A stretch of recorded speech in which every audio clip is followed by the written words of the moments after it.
We are on day 214 of Song Divine, the Daily Gita, and we're in the middle of chapter 13, the field and its knower.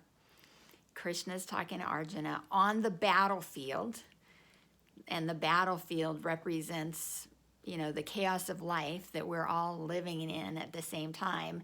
It's not a coincidence that he's talking to him on a battlefield and not in some quiet little garden somewhere, right? This is, the action is happening here.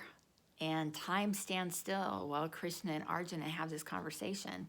Arjuna says,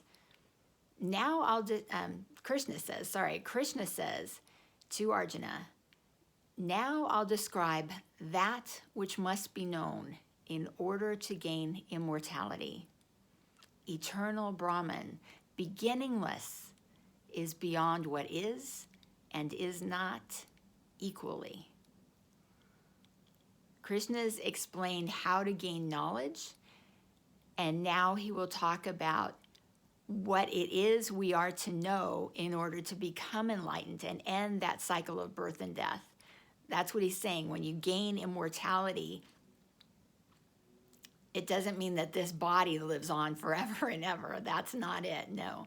Gaining immortality means we break out of the cycle of birth and death so that we don't have to keep reincarnating and, suffering lifetime to lifetime to lifetime. It's like, oh, we got the lesson. We can live in bliss.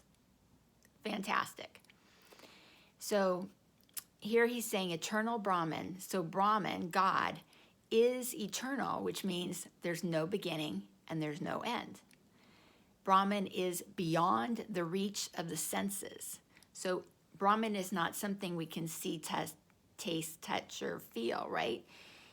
And it's beyond anything we could possibly imagine, because we're in human form right now. Words are limiting, and so we can't fully describe Brahman. Basically, what he's saying is it's beyond what is and is not equally.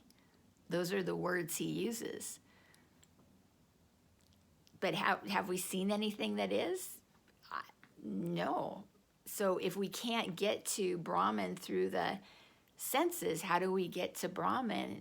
We get to Brahman by meditating, by closing off those senses, being quiet, being still, and see what happens.